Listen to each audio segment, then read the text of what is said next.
할렐루야. 아침 7시에 찾아가는 하나님의 말씀, 오늘은 요한일서 3장 8절. 왜 우리가 예수님만이 길이 되냐고 복음에는 주장하는가에 대해서 살펴보도록 하겠습니다. 죄를 짓는 자는 마귀에 속하나니, 마귀는 처음부터 범죄함이니라. 하나님의 아들이 나타난 것은 마귀의 일을 멸하려 하심이라.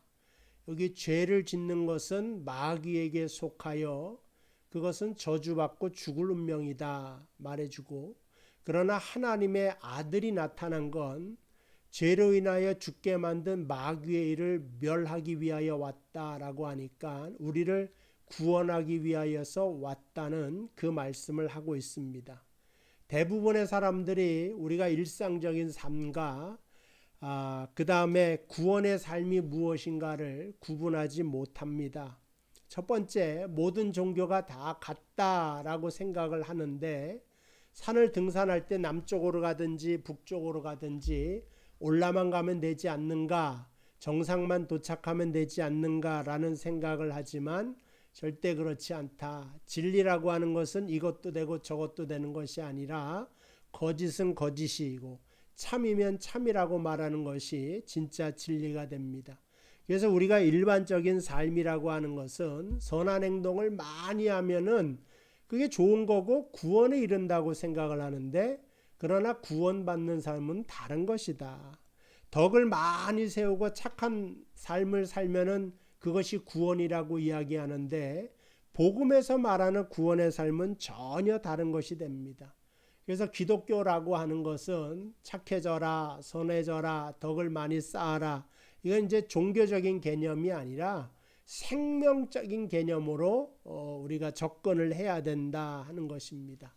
그래서 착한 일, 덕을 많이 쌓는 일은 우리가 구원받고 난 다음에 행해야 되는 일이지, 구원받고 구원받기 전에 착한 일과 덕이 아니다. 가장 먼저 내 영혼이 구원받는 것이 우선한다라고 하는 겁니다.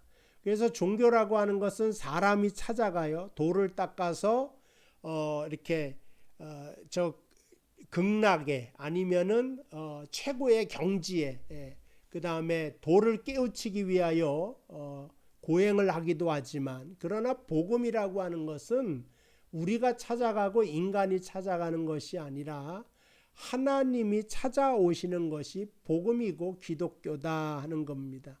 그래서 하나님은 아브라함에게 찾아가셨지 아브라함이 하나님에게 먼저 온 건 아닙니다. 모세에게 하나님이 찾아가셨지 모세가 하나님께 온 것은 아닙니다. 그러니까 기독교가 다 그렇게 은혜로 우리를 부르게 되는 것이고 은혜로 우리를 선택하게 되었다고 하는 것을 말해주고 있습니다. 일단 우리는 구원받지 못한 상태가 뭔지를 알아야 됩니다. 구원받지 못했다, 그는 죄인된 상태에 있다 하는 걸 의미합니다. 모든 사람이 죄를 범하였음에 하나님의 영광에 이르지 못하였다. 그 말씀이 로마서 3장 10절에 나오는데요. 23절이랑 모든 사람이 다 죄인이라 하나님을 만날 수가 없습니다. 하나님께 있는 생명을 공급받을 수가 없습니다. 하나님이 베풀어 주시는 구원도 얻을 수가 없습니다. 왜 이렇게 되었느냐? 창세기 3장에 보면 사단이라고 하는 뱀의 유혹에 빠져서 그만 인간이 신락원, 저주를 받아 낙원에서 쫓겨나게 되었죠. 그 다음부터 땅이 저주를 받고 땅 위에 사는 우리 인간들도 저주를 받게 된 것을 알게 됩니다. 그러면 그거는 창세기 때 이야기인가? 그렇지 않습니다. 지금도 에베소서 2장 1절 허물과 죄로 죽었던 이렇게 돼 있죠. 그러니까 허물과 죄로 우리는 지금도 죽어 있단 말이에요. 근데 그 다음 말씀 너희를 살리셨도다. 이게 바로 신약의 달라지는 점입니다. 허물과 죄로 죽었던 너희를 살리셨도다 그랬는데 우리는 살아났지만 아직도 세상에선 창세기 3장의 영향으로 허물과 죄로 죽은 사람들이 얼마나 많은지 모르겠습니다. 하나님께 속하지 않은 모든 사람들이 아직도 창세기 3장의 지배 속에 있다. 우리는 그렇게 생각하면 됩니다. 그때에 너희는 그들 가운데 행하여 이 세상 풍조를 따르고 공중권세 잡은 자를 따랐으니, 여러분 그때라고 했는데 예수 만나기 전이고, 지금도 예수를 모르는 사람은 이렇게 살고 있습니다. 무당에 잡혀 있고 주술에 잡혀 있고 우상에 잡혀 있고, 그래서 불순종의 아들 가운데 역사하는 영이라. 그래서 그들과 같이 너희도 본질상 진노의 자녀였다. 그러니까 하와 이후로, 아담 이후로 다 본질상 진노의 자녀, 이게 바로 구원받지 못한 상태를 말하는 겁니다.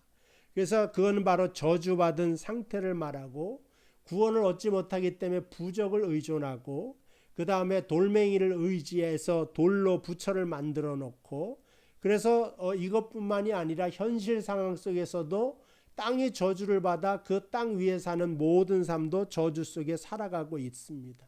출애굽기 20장 4절 5절 보니까 그렇게 우상을 숭배하면 3, 4대까지 하나님이 저주를 내리신다 말씀하고 있죠. 그러면서도 우리가 복음서에 보면 귀신 들린 자, 정신병 걸린 자, 몸이 아픈 자, 현실 상황 속에서 비참한 삶을 살아가고 있는데, 그게 다 하나님을 떠난 죄의 결과다라고 하는 겁니다. 그렇게 살다가 맨 나중에는 누가복음 16장에 가보니까 어떻게 갑니까? 지옥에 가는 겁니다. 그게 바로 거지 나사로의 이야기고 요한계시록에 나오는 이야기가 됩니다. 구원할 자는 누구냐? 그럼 딱 한 분 있다는 거죠. 사단의 권세를 이긴 사람이어야 돼요. 사단이 쓰는 무기를 깨트려 버린 자가 되어야 됩니다. 그게 바로 사망 권세 이기는 부활의 주님뿐이 없다는 겁니다. 근데 조건이 있어요. 반드시 인간의 몸을 입어야 돼요. 왜냐? 죄의 싹은 사망이다. 그래서 인간의 옷을 입고 인간을 대표로 죽으셔야 되는데, 그게 바로 십자가에 달려 돌아가신 예수 그리스도이십니다.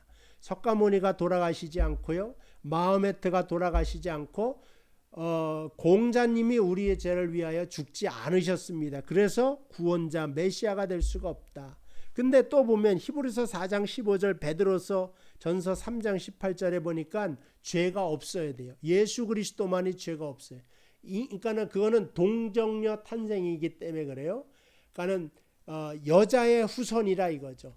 아담의 씨를 받지 않고, 아담의 죄를 유전으로 받지 않고, 성령을 통하여 직접 이 땅에 인간의 몸으로 입고 오신 예수님만이 구원을 책임지실 그러한 하나님의 아들의 자격이 된다는 것을 말해주고 있습니다.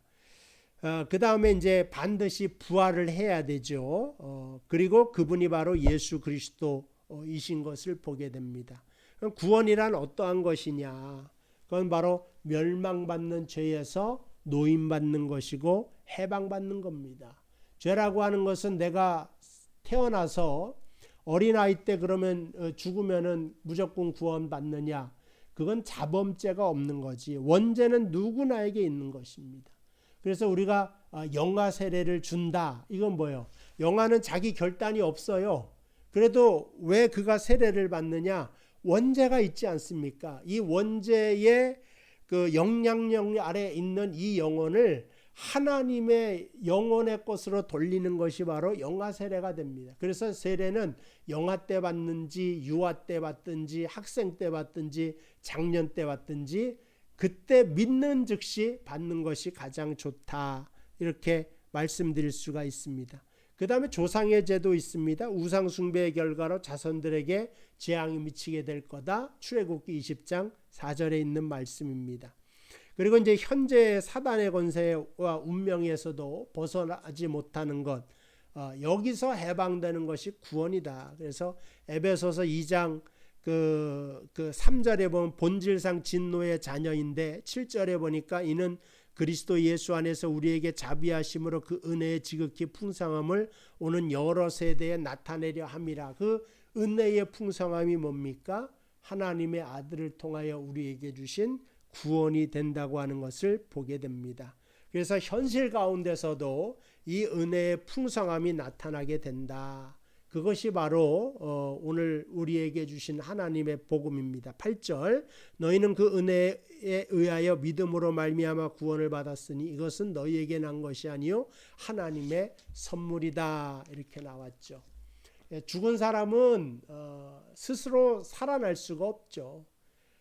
죽은 사람은 아무것도 할 수가 없어요. 그래서 우리가 영적으로 죽었기 때문에 나의 구원을 위해서 아무것도 할 수가 없어요. 뭐가 필요합니까? 외부에서 힘이 필요하고 외부에서 메시아가 필요하고 그 다음에 그리스도가 필요한 것입니다.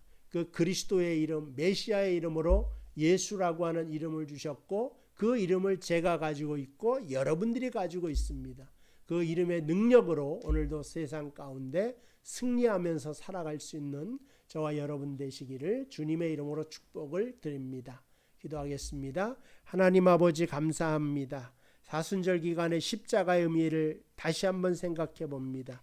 예수로 인하여 우리 마음속에 생명과 구원과 하나님의 영광이 찾아온 것을 믿고 감사하게 하시고 오늘 병든 자가 치료함 받게 하여 주시고 낙심한 자가 일어나게 하여 주시옵시고 실패는 만난 자가 아버지 하나님 일어나 주님을 찬양하고 뛰고 걷고 춤추며 더욱더 하나님께 영광 돌리게 하여 주시옵소서.